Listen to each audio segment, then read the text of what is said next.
Konnichiwa. INCOG. Better than Roger video. And today, guys, we're doing a video on Takade Kun's channel. This one is recommended to me from one of you guys. It is called Fate Lord, the Tale of Lancer, Artoria, Lion King, and Bedivere. You guys want me to react to the Lancer Artoria, basically the Lancer Artoria part of this video, really. But obviously, we won't look at the whole video. But you guys want me to look at the Lancer Artoria, look at the backstory of her, everything about her and everything about what's going on and everything like that, so and get more lore behind her, you know what I'm saying, the Blue Queen herself. So yeah, not really too much to say. Hopefully after I record these videos, it'll give me something to eat, come back, then I'm gonna be streaming that Benny Emma event or whatever you call it. Do that one, and then I know the Amazon's event is supposed to be coming up soon, or if not, like a couple days from now or whatever, something like that. But anyway, yeah, let's get right into this, guys. So, play.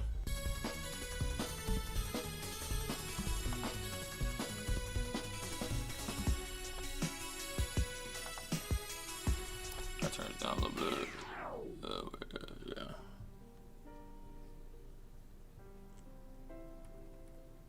There we go. Should be straight, or at least on my end. Y'all shouldn't really hear that. Artoria Pendragon, the King of Knights, is fated to meet her end following the Battle of Camlon. This should hold true, even in the wake of alternate universes, or rather, diverging timelines. In one such timeline, Artoria, upon receiving Excalibur from the Lady of the Lake, decides to continue using her holy spear, Rongominiad, as her primary weapon. This halts the growth suspension granted to her by Caliburn and Excalibur. Wait, hold on. Pause. Hold on. Wait. So, this iteration of Artoria, she got Excalibur, but she said, F that, I'm about to still use this spear. What? But ain't Excalibur stronger than that spear? I guess we're gonna learn more, obviously. That's no point in me watching. But anyway, yeah, it's kind of weird. Alright, anyway, so let's get back to it. So, play. Allowing her body to transform into an existence closer to that of a divine spirit. Thus, in addition to merely growing to a physical age suitable for a king, the Lance's divinity further develops her. Beyond her physical form, she becomes more composed and rational when it comes to running her kingdom. In battle, she wields Rongominiad, the lance that shines to the ends of the world. Rongominiad. Atop her steed, the horse Dun Stallion.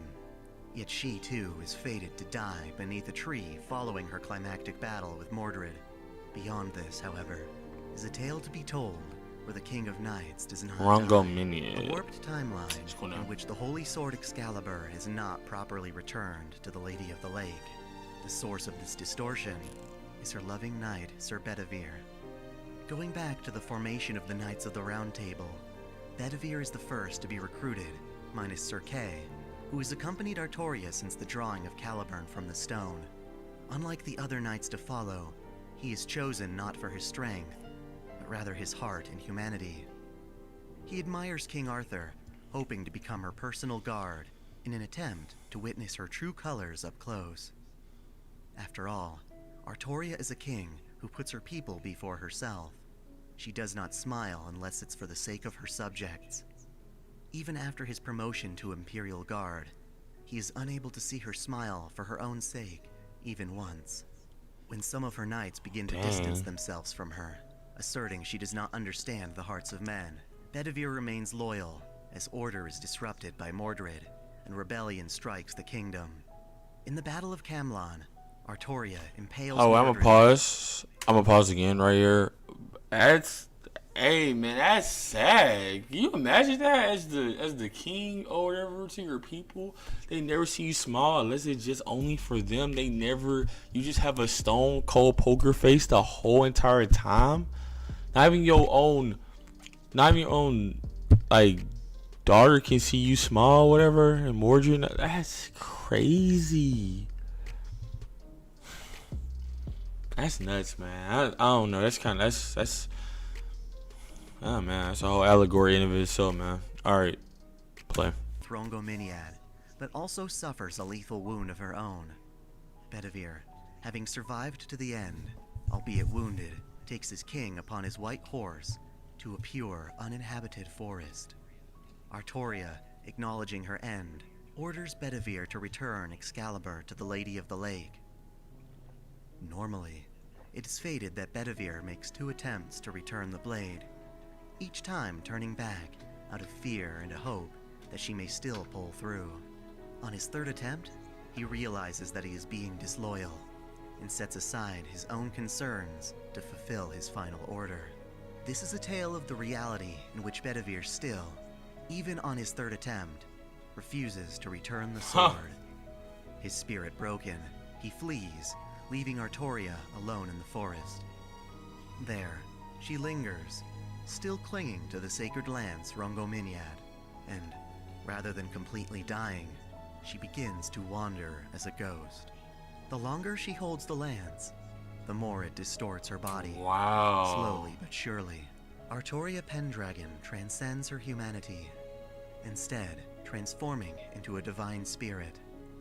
Even longer, she essentially becomes a goddess unto herself. Really? One known as the goddess Rongominiad. Many years later, in the modern era, humanity faces its destruction via incineration, and the organization known as Chaldea embarks on the Grand Orders, journeys to correct various singularities merging in time as a result of Grand Caster Solomon's Holy Grails. One such singularity is set in the land of Jerusalem with the anomalous inclusion of Egypt. The goddess Rongominiad finds herself wandering into this singularity strictly through the sheer power she obtained through divinity. The goddess acknowledges that gods are beings born from human worship, and that the end of humanity will also spell the end for her. Thus, she wishes to save humanity from incineration, devising a plan that in many ways proves controversial. Using the true might of her lance, she aims to select only the most virtuous of humans and transfer their souls into the lance's essence. There, the souls will be frozen, eternally preserved, yet unable to interact and experience. While it robs mankind of its free will, it also ensures they will survive beyond the incineration. In this endeavor, she summons all the Knights of the Round Table she can, offering them the chance to assist her in her holy selection. Among them, Gawain, Lancelot, Agravain, Lancelot, that boy, my join favorite her one. cause, while Sir Kay, Percival, Gaheris, Palamedes, Pelennor, and Bors oppose her ambitions and are promptly slain.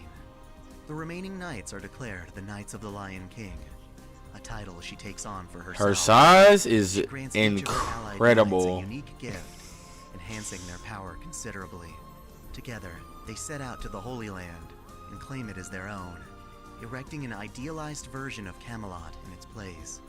This is referred to as the Holy City, a sanctuary whose only residents are chosen by the Lion King's holy selection. Of course, this spurs resistance from Jerusalem's refugees, the various forms of I got Hassan Rash. Saba, as well as the Mash, Pharaoh okay. King Osmandius and his subjects in Egypt. With her humanity lost as a result of Rongominiad, the Lion King declares all who oppose her as enemies and mercilessly orders their execution. The knights venture out and slaughter opposition en masse, and the Lion King uses the Holy Lance to rain down the light of judgment upon entire regions of the earth.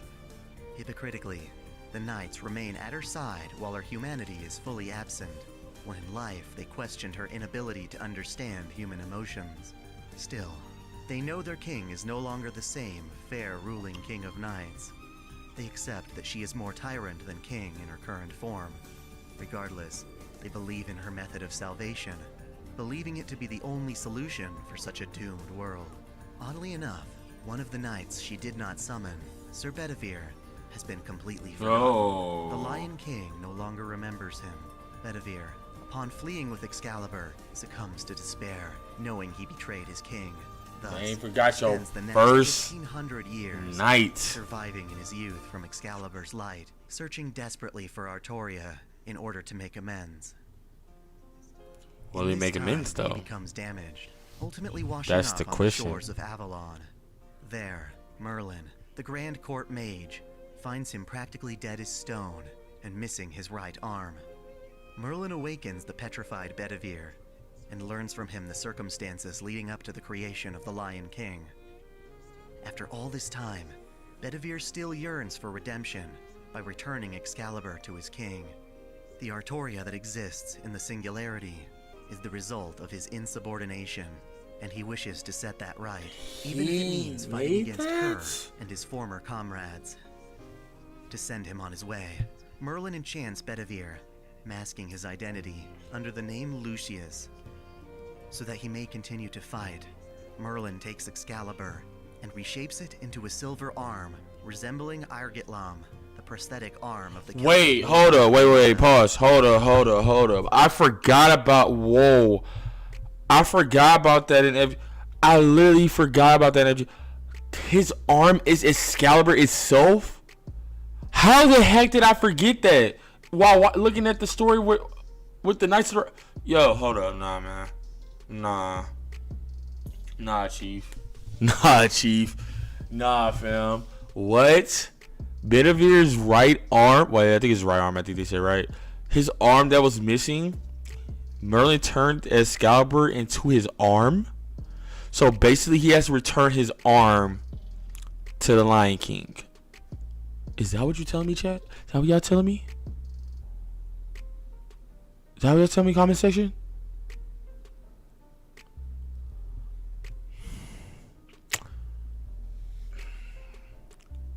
Play. The first king of the Tuatha De Danann. At first, he is merely using the Chaldea Master as a means of entering the city. But along the way, he finds new purpose in stopping the Lion King's tyranny. In assisting Ritska, Bedivere exhausts his spirit using Argitlam against the Knights of the Round Table, ultimately making his way to the throne room of the king as she unleashes Rumble light. Finally, he fights alongside his newfound allies to defeat the goddess. Amidst their fight, he mentors Mashu in how to properly invoke Sir Galahad's noble phantasm, Lord Camelot, and survive the king's lance. Chaldea's party succeeds in vanquishing the lance's shadow, the king's means of salvation.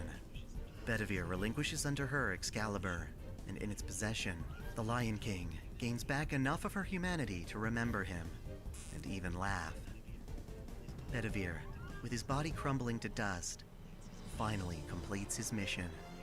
The king acknowledges her defeat and submits, still believing her actions are just. As the Singularity is restored, she collapses along with it. For his deeds, Sir Bedivere is recorded into the Throne of Heroes, and is able to be summoned by Chaldea with the ability to wield a power akin to Argitlam. He may not recall his struggle against the Lion King, but he is nonetheless committed to fighting alongside Ritska to prevent the incineration of humanity. Wow, so it makes sense why Bedivere and the Lion King is together. Thank you for watching this video. That's if you enjoyed nuts. It, then go check out some of my other lore videos. That's nuts. Like, we played that out obviously in the Singularity, but just hearing that again like that, I don't recall his arm being Excalibur. I don't recall that, because I would have definitely made a big deal about that on stream. Don't recall that. And then the fact that since he's not a human at that point, he's not a human. He's not a servant at that point. He's only human. It's killing his soul, and then he has to fight the Lion King. When he fights the Lion King, it's just going to make him crumble immediately. And then the Lion King is a freaking spirit now because of holding on to the lance back when she was about to die. It's a whole lot, man. You know what? We're going to end it off right there, man. Fate Lord, tell Lancer, Artoria, Lion King, and Bedivere. On Talk to Kunshan, link will be sure right down below. Yeah, man. I'm out. Yoa.